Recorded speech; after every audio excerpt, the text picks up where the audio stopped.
आज भाजपा जदयू गठबंधन के संयुक्त प्रेस वार्ता में हम सबके बीच उपस्थित बिहार के मुख्यमंत्री श्री नीतीश कुमार जी, जेडीयू के प्रदेश अध्यक्ष श्री वशिष्ठ नारायण सिंह जी, जेडीयू के कार्यकारी प्रदेश अध्यक्ष श्री अशोक चौधरी जी, जेडीयू के राष्ट्रीय महासचिव एवं राज्यसभा सांसद श्री आरसीपी सिंह जी, बिहार सरकार में मंत्री श्री विजेंद्र यादव जी, माननीय सांसद श्री ललन सिंह जी, साथ ही हम सब के बीच उपस्थित बिहार सरकार के उप मुख्यमंत्री और भाजपा के वरिष्ठ नेता श्री सुशील कुमार मोदी जी, बिहार प्रदेश प्रभारी सह राज्यसभा सांसद श्री भूपेंद्र यादव जी एवं इस चुनाव के दृष्टिकोण से हमारे चुनाव के प्रभारी सह पूर्व मुख्यमंत्री महाराष्ट्र श्री देवेंद्र फडणवीस जी और बिहार भाजपा के वरिष्ठ नेता और बिहार सरकार के मंत्री श्री प्रेम कुमार जी तथा यहां उपस्थित सभी पत्रकार बंधुओं, आप सभी का मैं इस पत्रकार वार्ता में हार्दिक स्वागत और अभिनंदन करता हूं।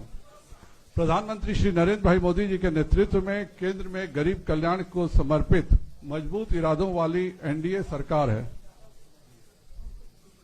जैसा कि हम सब जानते हैं कि कोरोना जैसी वैश्विक महामारी के समय केंद्र की मोदी सरकार ने जिस तत्परता से और सजगता से लड़ाई लड़ी है वह आज पूरे विश्व में एक उदाहरण है। ठीक उसी प्रकार से बिहार में श्री नीतीश कुमार जी के नेतृत्व में एनडीए सरकार ने कोरोना के खिलाफ जो कदम उठाए हैं और उसमें हमें जो सफलताएं मिली हैं वह भी अत्यंत सराहनीय है। बिहार में एनडीए के सबसे पुराने सहयोगी जनता दल यूनाइटेड के साथ श्री नीतीश कुमार जी के नेतृत्व में समाज के हर वर्ग का विकास हुआ है। गांव, गरीब और किसान के लिए बनाई गई योजनाएं हर व्यक्ति तक पहुंची हैं। सड़क सुरक्षा एवं शिक्षा बिहार के विकास का सबसे मूल आधार है और विगत 15 वर्षों में बिहार की एनडीए सरकार ने अपने अथक प्रयासों से बदहाल बिहार को खुशहाल बिहार में तब्दील किया है। इस कोरोना काल में भी केंद्र सरकार द्वारा छठ तक के लिए जो मुफ्त राशन गरीबों को दिया गया है वह आज तक विश्व के किसी देश के इतिहास में यह काम नहीं हुआ था। उसी प्रकार पीएम केयर्स फंड से 500 बेड के अस्पताल 3 महीनों में बिहार में बना लिए गए और यह सब तभी संभव हो सका जब केंद्र और बिहार दोनों जगहों पर एनडीए की सरकार है। आप सबको मैं बताना चाहता हूं कि भारतीय जनता पार्टी इस चुनाव में जदयू के साथ अटूट गठबंधन है। साथ ही हमारी विकासशील इंसान पार्टी से सकारात्मक बातचीत भी चल रही है। आप सब जानते हैं कि जेडीयू के साथ हिंदुस्तान आवाम मोर्चा भी एनडीए गठबंधन का एक अहम साझेदार है। लोजपा हमारे सहयोगी थे, किंतु बिहार में भाजपा और जेडीयू का जो गठबंधन है उसमें श्री नीतीश कुमार जी ही हमारे गठबंधन के चेहरे हैं, इसमें कोई भ्रम नहीं है। लोजपा नेता श्री रामविलास पासवान जी का हम सम्मान करते हैं और वह जल्दी स्वस्थ हो जाएं इसकी भी हम ईश्वर से प्रार्थना करते हैं। अब मैं श्री नीतीश कुमार जी को आमंत्रित करने से पहले मैं पुनः एक बार दोहराना चाहता हूं कि बिहार में एनडीए के नेता श्री नीतीश कुमार जी ही हैं। श्री नीतीश कुमार जी एक बार फिर 3/4 बहुमत के साथ बिहार के मुख्यमंत्री बनेंगे। एनडीए गठबंधन में वही रहेंगे जो नीतीश कुमार जी के नेतृत्व को स्वीकार करते हैं। बिहार में एनडीए श्री नीतीश कुमार जी के नेतृत्व में फिर से 2010 का इतिहास बनाएगी और 3/4 के प्रचंड बहुमत के साथ सरकार बनाएगी। अब मैं माननीय मुख्यमंत्री जी को आमंत्रित करता हूं कि वह इस प्रेस वार्ता को संबोधित करें।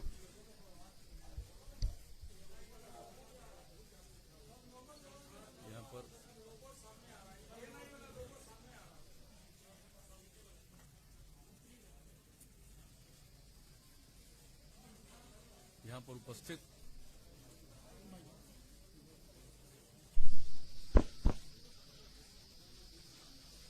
इस कार्यक्रम में उपस्थित माननीय उप मुख्यमंत्री श्री सुशील कुमार मोदी जी,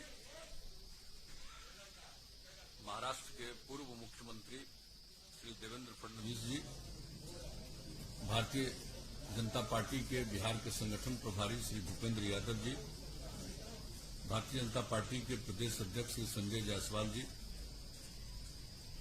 हमारे साथी और बिहार सरकार के माननीय मंत्री प्रेम कुमार जी और यहाँ पर उपस्थित जनता दल यू के हमारे सभी सम्मानित नेतागण, प्रदेश अध्यक्ष वशिष्ठ भाई, कार्यकारी अध्यक्ष अशोक चौधरी जी, विजेंद्र यादव जी, आरसीपी सिंह जी, ललन जी, मैं सबसे पहले आप सब लोगों का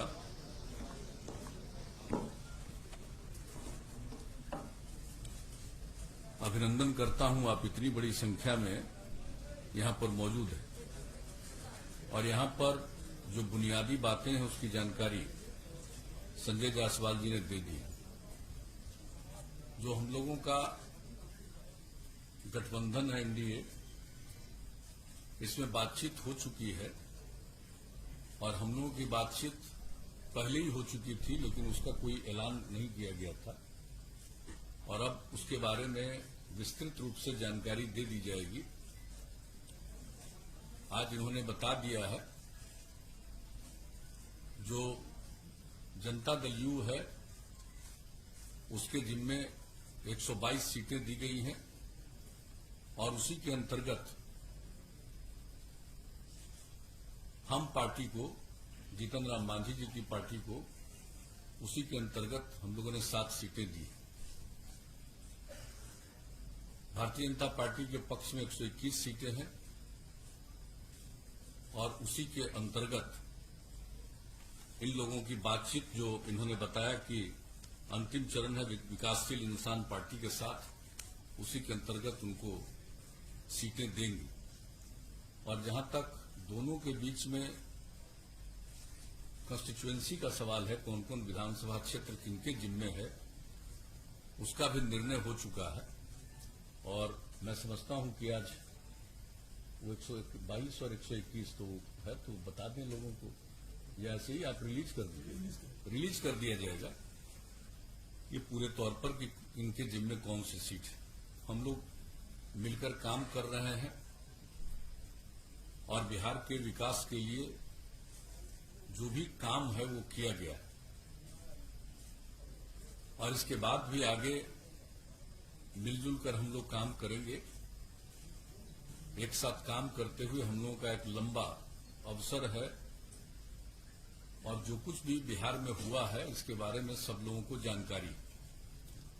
कुछ लोगों के द्वारा बिला वजह बहुत सारी बातें की जाती है, मैं उन सब चीजों का कोई महत्व नहीं देता। सबको मालूम है कि हम लोगों का अगर पिछले 15 वर्षों से हम लोग काम कर रहे हैं, 15वां साल है और उसके पहले 15 साल तक लोगों को काम करने का मौका मिला था, उनके द्वारा क्या किया गया, क्या आर्थिक स्थिति थी, क्या रोजगार था, क्या कानून व्यवस्था की स्थिति थी, कितने बड़े पैमाने पर जो हत्याएं होती थी, सामूहिक नरसंहार की घटनाएं घटती थी, क्या नहीं होता था उस समय, कितने दंगे होते थे, सारी बातों से लोगों को मालूम है। और कहा कौन सा विकास का काम था, कहीं कोई सड़क था, कोई सड़क भी ठीक से था, एक भी काम नहीं था। कहां किस तरह से स्कूल चल रहा था, क्या हालत थी कॉलेजों की, यूनिवर्सिटी तक में जो शिक्षक थे, प्रोफेसर्स थे, उनको कब तनख्वाह मिलता था, कितने दिनों पर तनख्वाह मिलता था। हम लोग जब आए 2005 में और 2006 से जो हम लोगों ने काम करना शुरू किया, सब चीज समय पर करना शुरू किया, चाहे शिक्षा का क्षेत्र हो, स्वास्थ्य का क्षेत्र हो, विकास का क्षेत्र हो।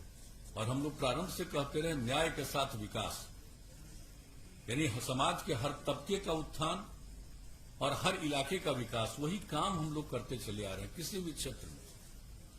और इसके बारे में तो सबको पता है और किस तरह से हम लोगों ने काम किया। आज ये बता रहे थे अभी संजय जायसवाल जी, इधर की घटनाओं के बारे में कुछ जानकारी उन्होंने दे दी और कितना ज्यादा ये जो कोरोना का प्रकोप हुआ है दुनिया भर में, कोविड-19 से दुनिया भर के लोग प्रभावित, और कहीं नीचे जाता है फिर ऊपर जा रहा है, ये स्थिति एक दूसरे तरह की है। लेकिन हम लोगों ने बिहार में कितना काम किया। और आज अब देख लीजिए, जांच का भी सवाल है, तो 10 लाख की आबादी पर जितनी जांच है बिहार में, देश का जो एवरेज है उससे भी 3000 ज्यादा है। हमारा देश के एवरेज से भी प्रति 10 लाख की जनसंख्या पर जितनी जांच हुई या हो रही है, उसमें भी हम लोग आगे हैं। और जहां तक सवाल है कि जो लोगों की मृत्यु होती है उसकी भी कमी है हम लोगों के यहाँ। और जो लोग ठीक होते जा रहे हैं उसकी भी संख्या हमारा 93% से ज्यादा है। तो हर प्रकार से काम हो रहा है। लेकिन बहुत तरह की बात लोग जब ये हुआ और बाहर में जो लोग थे हम लोगों के, जिसको प्रवासी कहा जाता, मैं तो प्रवासी शब्द का पक्षधर नहीं, मैं शुरू से बोलता हूं। देश तो एक है, देश के अंदर कोई एक प्रांत का दूसरे प्रांत में जाता है उसको प्रवासी कहना उचित नहीं। हर किसी को देश के अंदर जाने का अधिकार है, सारे लोग जाते हैं। बिहार में क्या दूसरे राज्य के लोग नहीं है? लोगों को ठीक से मालूम नहीं है, यहां पता नहीं है कि केरला के लोग या महाराष्ट्र के लोग बिहार में हैं कि नहीं है, तो ठीक से तो मालूम नहीं है। तो बिहार के लोग भी सब जगह जाते हैं या जहां कहीं भी इच्छा होती है जाते हैं। अब वहां थे, परेशानी में थे, तो हम लोगों ने तो एक एक लोगों से संपर्क किया और सब लोगों को जो भी है, मतलब 21 लाख लोगों को 1,000 रुपया की सहायता राज्य सरकार की तरफ से किया गया। और जो गाइडलाइन था जारी, उसमें एक जगह से दूसरी जगह जाने का नहीं था। फिर केंद्र सरकार ने निर्णय लिया अप्रैल महीने में, और जो रेलगाड़ी से आने की सुविधा की गई, कितनी बड़ी संख्या में हमारे लोग आए और लोगों के साथ कितना यहां किया गया। अलग अलग लोगों को, जिसमें था कोई 8 जगह से आए जिनकी स्थिति वहां ज्यादा ठीक नहीं थी, उनको अलग हम लोग 14 दिन तक रखे क्वारंटाइन सेंटर, और उसमें एक एक लोगों पर 5300 रुपया 14 दिन के अंदर हम लोगों ने खर्च किया। तो लोगों को तो मालूम कुछ रहता नहीं है केंद्र ने मदद किया कितना, जिसकी चर्चा इन्होंने कर दी। किस तरह से लोगों को सुविधा हो जाए, चारों तरफ से राज्य सरकार की तरफ से किया गया। लेकिन कुछ बातें तो यूं की जाती है तो एक बात है, और हर प्रकार से हम लोग एक एक तरह का इंतजाम करके रखे हुए, और एक एक क्षण। अभी तो अब चुनाव आ गया, तब चुनाव आ गया तो जितने सरकार के और जो डिपार्टमेंट के लोग हैं, अधिकारी हैं, ये उनका देखना काम है। और आपको मैं बता देता हूं, जैसे ही चुनाव आयोग के द्वारा घोषणा की जाती है डेट, हमको जब से मौका मिला है तब से, जिस दिन अनाउंस हो जाता है चुनाव का इलेक्शन कमीशन के द्वारा, उसके अगले दिन या उसी दिन हम ऑथोराइज कर देते हैं सब काम के लिए चीफ सेक्रेटरी को। इस बात को जान लीजिए। अब हम लोगों को तो इतना कम समय है और ऐसी परिस्थिति में चुनाव हो रहा है, तो सब लोगों को पूरी तैयारी करनी है। और हम लोग चुनाव कर रहे हैं तो हम लोग तो अपने ढंग से जो काम है, और एक बात मैं बता देना चाहता हूं कि हम तो, जो हम लोगों का काम है लोगों की सेवा करना, तो हम लोग तो पॉजिटिव आधार पर जो काम किया है और जो काम कर रहे हैं उसके आधार पर लोगों के बीच में फिर हम लोग जाकर के सेवा का अवसर प्राप्त करने की कोशिश करें। जनता मालिक है, उनको तय करना। लेकिन कुछ लोगों के द्वारा किस किस तरह का बयान दिया जाता है, मुझे तो आश्चर्य होता है। और आज तो हम कुछ अखबार में देख लिए कि जिसका जेडीयू से कोई रिश्ता नहीं है, उसका छाप दिया कि आरजेडी ज्वाइन किया। जेडीयू में है ही नहीं। अब वरिष्ठ नेता 2-3 अखबार में हमने देखा, आश्चर्य मुझको लगता है। इसलिए हम तो आग्रह करेंगे कि चीजों की जांच करके, अब फोटो छपा हुआ है, फोटो छपा है 1-2 अखबार में, तो वो कब हम लोग एमएलए बनाए, एमपी बनाए, 14 से ही अलग है। अब बताइए कोई कहीं जाता? तो कुछ चीजों को तो देख करके मैं इतना ही कहूंगा, मुझको दुख नहीं होता। सवेरे मेरी आदत है अखबार पढ़ने की, तो हम जब सवेरे अखबार पढ़ते हैं, टेलीविजन तो उस तरह से हम देख नहीं पाते हैं काम के चलते। दिल्ली में जब तक थे तब तक 1-2 घंटा टेलीविजन देखते थे, अब नहीं देख पाते हैं। लेकिन अखबार पढ़ते हैं तो कभी कभी चीज को देख करके हंसी आती है।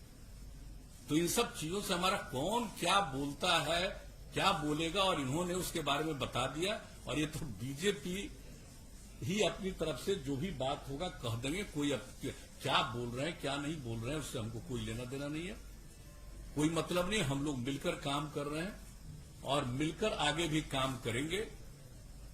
मिलकर हम लोग साथ मिलकर के चुनाव लड़ेंगे। और जो इनका भारतीय जनता पार्टी का ही जो विचार था हम लोगों के साथ विमर्श के दौरान, इनकी जो इच्छा थी उसका ही पालन करते हुए हम लोगों की तरफ से हम पार्टी के साथ, उनके साथ बातचीत हुई। और ये बात कर रहे हैं विकासशील इंसान पार्टी के साथ, और जो बात है एक तरफ तो हो ही गया है, उनका तो 7 सीट और 7 का जिन सीटों पर वो लड़ने वाले हैं उसका भी उनको सूचना दे दी गई, और उसमें तो लगता है 6 सीट तो पहले ही फेज का है। तो ये सब का ऐलान, सब के बारे में सब लोगों को मालूम है। और विधिवत आज जो दोनों दल का है और दोनों दल के माध्यम से और लोगों को जो इसके साथ जोड़ा गया है, तो उनके बारे में भी पूरी बात, एक एक सीट के बारे में आप लोगों को उपलब्ध करा दिया जाएगा। और उसके बाद फिर जो कैंडिडेट हैं अपने अपने पार्टी के लोग, उसका भी ऐलान कर देंगे कि कौन कौन कैंडिडेट किस क्षेत्र के हैं, इसका भी ऐलान कर देंगे। तो हम लोग मिलकर काम कर रहे हैं, मिलकर काम करेंगे। हम लोगों के मन में किसी भी तरह की कोई गलतफहमी नहीं। और हम मानते हैं कि किसी को अगर कुछ कहने से उसको आनंद आता है, उसको पूरी आजादी है, जो इच्छा करे बोले, जो इच्छा करे कहे, अपना करता रहे, बोलता रहे, इससे हमको कोई लेना देना नहीं। एक बात हम बहुत स्पष्टता के साथ आज कह देना चाहते हैं। लेकिन हम लोग मिलकर, जैसा कि मैंने कहा है, काम करते रहे हैं, आगे भी काम करेंगे। किसी तरह का हम लोगों के मन में कोई कंफ्यूजन या किसी प्रकार की गलतफहमी नहीं। और ये स्वाभाविक है कि इस बार ये जो स्थिति रही है कोरोना की, अब इसमें कई चीजों को काम करने को थोड़ा विलंब जरूर हुआ है। किसी भी चीज के बारे में निर्णय लेना, लोगों से बातचीत करना, वो सब होता है। लेकिन अब एक एक चीज के बारे में फैसला हो गया है और लोग अपने अपने कैंडिडेट के बारे में भी अंतिम निर्णय लगभग ले चुके हैं। हम लोग तो कैंडिडेट के बारे में भी निर्णय ले चुके हैं, आपका भी निर्णय लगभग हो चुका है। तो इसका भी ऐलान बाद में कर दिया जाएगा। अभी तो सीटों के बारे में, कौन सीट से किस पार्टी के लोग चुनाव लड़ेंगे, इसके बारे में आज आपको जानकारी दे दी जाएगी। और मैं तो इतना ही कहूंगा कि भाई समाज में एक प्रेम का और भाईचारे का भाव रहना चाहिए। लेकिन ये तो हमको मालूम है कि मनुष्य का तो कुछ न कुछ हिस्सा ऐसा होता है जो इस प्रकार की बात करता है कि ये कोई ऐसी बात नहीं है कि अस्वाभाविक है, ये बहुत ही स्वाभाविक है। आप देखिएगा कि चाहे लाख कुछ कर लीजिए, कुछ प्रतिशत लोग तो ऐसे होते ही हैं कि वो किस तरह से बोलेंगे, किस तरह की बात करेंगे। तो ये कोई ऐसी चीज नहीं है, ये तो चलता ही रहेगा, उससे कोई मतलब नहीं है। और जरूर बिहार को आगे बढ़ाना है हम सब लोगों को मिलकर के। एकदम बिल्कुल सक्षम बिहार हम लोग बना रहे हैं, और कितना तेजी से इसके बारे में तो हम लोग बोलते रहे। क्या बजट था भाई, कितना कम बजट था बताइए, और अब कितना बड़ा बजट है। 24,000 करोड़ रुपए का बजट होता था और हम लोग 2,11,000 करोड़ रुपए तक पहुंचा दिए बजट से लेकर के एक एक चीज के बारे में। और वो सब बात होगी तो हम लोग डिटेल भी देंगे। नौकरियों के बारे में, कितने लोगों को नौकरी हम लोगों के कार्यकाल में मिली है, कितने लोगों को सेवा करने का मौका मिला है, एक एक चीज के बारे में। तो हम लोग तो इन सब चीजों के बारे में काम करते रहे और काम ही करते रहेंगे, यही हम लोगों का कर्तव्य है। तो अभी तो अपनी तरफ से इतनी ही बात कहनी थी, अब बाकी तो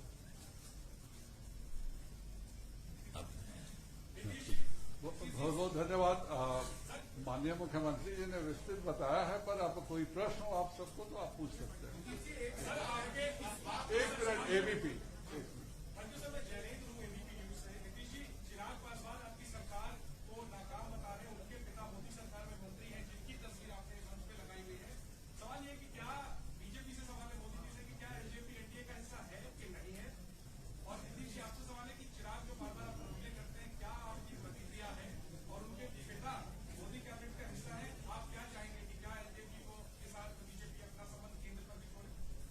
देखिए, कौन क्या बोलता हम पहले ही कह दें, उसमें मेरी कोई रुचि नहीं है। जिसकी जो इच्छा वो बोलता रहे। लेकिन आपने श्री रामविलास पासवान की चर्चा की।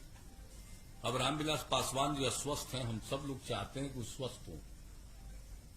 हम लोगों का उनसे एक लगाव है और बहुत पुराना लगाव है।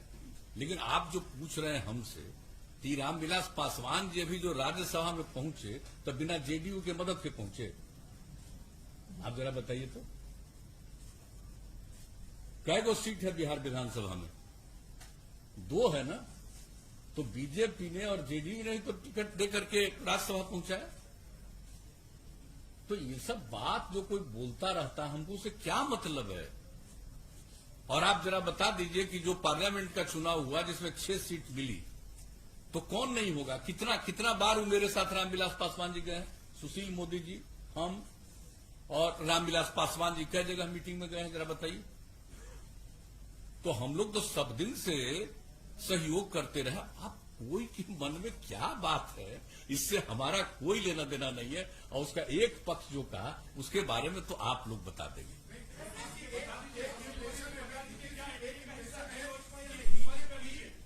देखिए एक मिनट, अरे रुक जाओ यार, पूछिए, उनका जवाब देने दो ना। देखिए डॉक्टर संजय जायसवाल जी ने बहुत स्पष्ट कर दिया है, बिहार के अंदर एनडीए में वही रहेगा जो नीतीश जी को बिहार एनडीए का नेता स्वीकार करेगा। और इस चुनाव में भारतीय जनता पार्टी ने नीतीश कुमार जी को मुख्यमंत्री का उम्मीदवार घोषित किया है। कल सरकार निश्चित बनेगी तो मुख्यमंत्री भी नीतीश कुमार होंगे। इसलिए नीतीश कुमार को जो अपना नेता स्वीकार करके काम करेगा वही एनडीए के अंदर बिहार के अंदर हिस्सा होगा।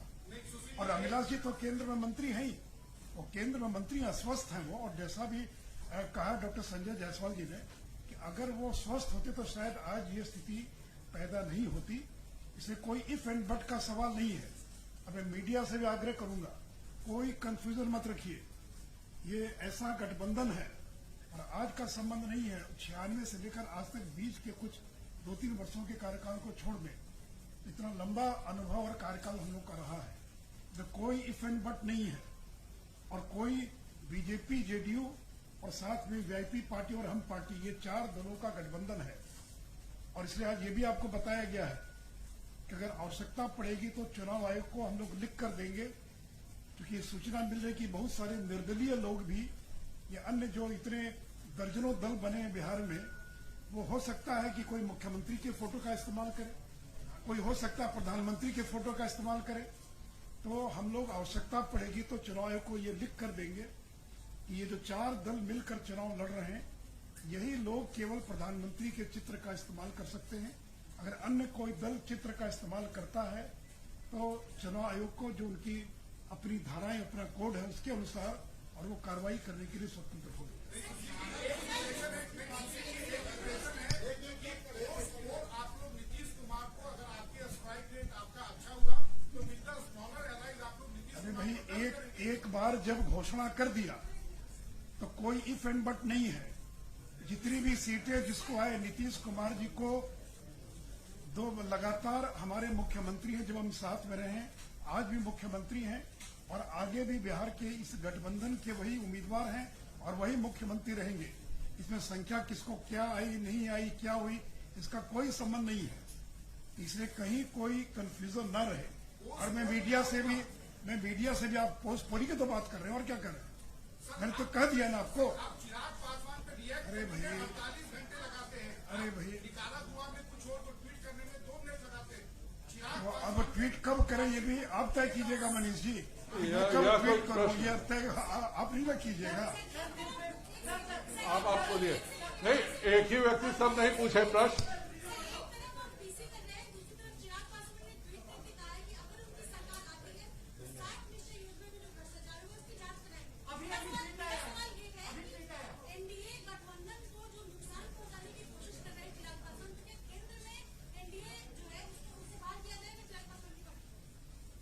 मैंने तो कह दिया कि रामविलास जी केंद्र की सरकार में मंत्री हैं। रामविलास पासवान जी केंद्र की सरकार में मंत्री अस्वस्थ हैं। ये सब कोई विषय नहीं है। मैं मीडिया से भी आग्रह करूंगा कि अनावश्यक विषयों को जो उछालने का प्रयास किया जा रहा है उसमें किसी को सफलता नहीं मिलेगी। जैसा अटूट गठबंधन है, इसलिए हम लोग मिलकर चुनाव लड़ रहे हैं। और पोस्ट पोल भी जब मुख्यमंत्री का उम्मीदवार घोषित किया, ये थोड़ी कहा कि हमको ज्यादा आएगा, कम आएगा तो कौन बनेगा। ये तो स्पष्ट है कि जो भी जिसको भी जितनी सीटें आएंगी मुख्यमंत्री नीतीश कुमार होंगे। इसमें कोई इफ एंड बट नहीं है, कहीं कोई कंफ्यूजन नहीं। बोलिए, हाँ बोलिए। नहीं आप बोलिए, आप बोलिए।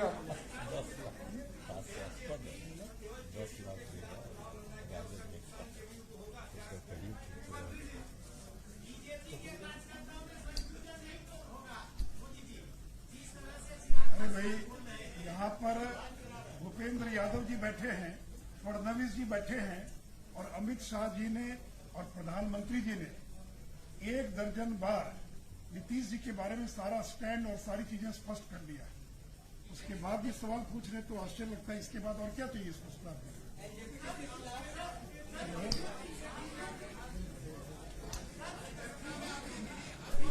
अब मैं अनुरोध करूंगा माननीय उप मुख्यमंत्री जी से कि इस प्रेस वार्ता को धन्यवाद देते हुए इसको समाप्त करें। थोड़ा बोल देंगे, भूपेंद्र जी कुछ बोल सकते, भूपेंद्र आप कुछ बोल देंगे। अब मैं अनुरोध करूंगा कि माननीय भूपेंद्र जी से कि वह सभी को संबोधित करें।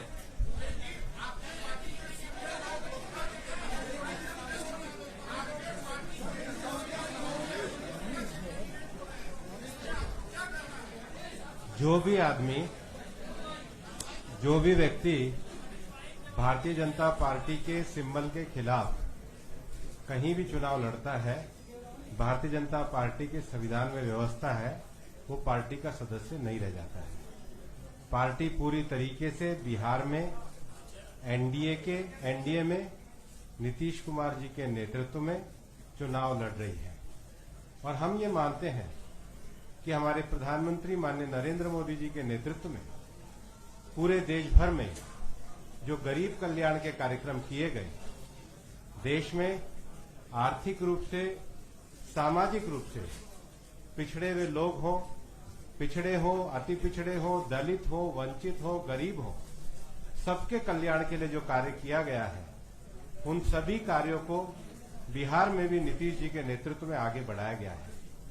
और अभी माननीय मुख्यमंत्री जी ने, माननीय सुशील मोदी जी ने बहुत स्पष्ट रूप से कहा है, और हमारा ये स्पष्ट रूप से कहना है कि इस चुनाव में जनता दल यूनाइटेड, भारतीय जनता पार्टी और हमारी जो 2 सहयोगी पार्टी हैं, उनको 3/4 बहुमत मिलने वाला है और 3/4 बहुमत के द्वारा ही हमारी सरकार बनने वाली है। इसलिए आपके सभी कयासों पर जब हमें 3/4 बहुमत मिल रहा है तो अपने आप ही विश्राम लग गया है।